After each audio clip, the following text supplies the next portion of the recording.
Hello, my name is Mark Dorling and I'm National CPD Coordinator for Computing at School. And I'm very proud and very open to be dyslexic. Now, if you're like me, dyslexic, then I think you're actually in pretty good company. For example, they think that Leonardo da Vinci, Thomas Edison, Sir Isaac Newton, and more recently Steve Jobs were in fact dyslexics. So not all people have the same type of dyslexia. So for example, I struggle with literacy, but also particularly short-term memory, which makes recording this video quite challenging because I can't remember what I want to say and in what order. But also it means that I can't read out loud from an auto cue. So I only found out that I was dyslexic when I went to teacher training college. Therefore, I found going to school and my school years particularly challenging. I was forever trying to develop new coping strategies to overcome the dyslexia, and I always felt like I was reading out loud when it came to Shakespeare and modern foreign languages, or something like science where I didn't understand or couldn't phonetically read the words out. And it resulted in me failing my GCSE in both French and in English, and I only really passed GCSE English just before I became a teacher. So what was it like for me as a dyslexic? Well, imagine being dropped into a foreign country where you recognise the symbols and the characters, but you don't recognise the words and the letters and the particular orders of those letters to gain understanding from them. Imagine having to start writing a story and you get the ideas down and everyone tells you they're really great ideas, but you can't put them into the right order. And when you do put them into the right order, you spell the same word 5 different ways in the same paragraph. Nowadays I call that creativity, but at the time that was quite hard to accept, and often I felt like I wasn't understood by my peers and by the teachers. And I think that's because dyslexics look at the world in a very different way to everyone else. So how did computing help me? Well, I believe that computing as a subject has really given me lots of life opportunities that I wouldn't have had otherwise. Whilst at university, I developed skills which I now recognise to be computational thinking. So the skills of abstraction and algorithmic thinking. So why is that important? Well, when I started to learn how to program gave me a way of putting my thoughts into a logical order, and then I could apply that to life and to the world of work.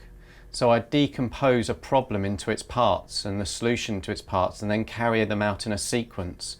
And if I needed to make a choice in life, I weigh up all the pros and the cons and I say, if it's sunny today, for example, then I'm going to play football, else I'm going to do my homework. But then when I started to learn how to program, the constructs that I was using in programming seemed to be a much smaller set of words I had to remember. And the syntax for programming always seemed a lot easier. And I'm not saying that learning to program as a dyslexic is particularly easy, because it wasn't. But it started to give me the confidence, and I started to be able to apply those techniques and those skills to the way that I wrote stories and wrote reports in a much more logical and structured way. Now, that learning experience I'm using in day-to-day life even now. So as a teacher doing practitioner research, I'm using my understanding of how I learned how to program and trying to apply that to the way that I teach in my classrooms. So much of my research at the moment is around how to make the transition from graphical languages such as Scratch to text-based languages such as Python or Pascal. But to give you another example of how computing has really helped me as a person and my dyslexia is around spell check. So when I started to use spell check when I went to university, I'd often just look down the list and either have to kind of research what every single word meant in the list, and often the word that I was looking for wasn't listed, and that became very frustrating.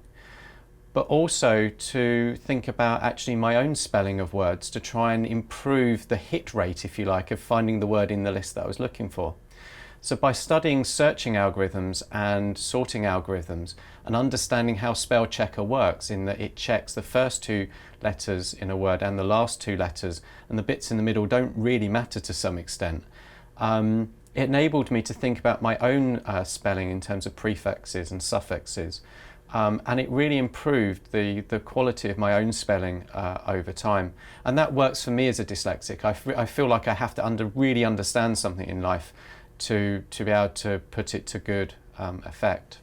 Now, I'm not saying that I want every child to be a computing professional or a computer scientist, because we need doctors and we need lawyers and we need nurses and firemen and policemen in our communities. But what I am saying is that computational thinking, being embedded into the subject of computing, really will help our students both in their academic studies, in the world of work, and in their life opportunities, especially if they come from an SEN background like myself. And I'm putting out the call to the community to start listening to those children in our classes that have special educational needs, and to really celebrate and promote their successes, and also our failures. Standing in front of you now talking to you about my struggles is actually quite a hard thing to do.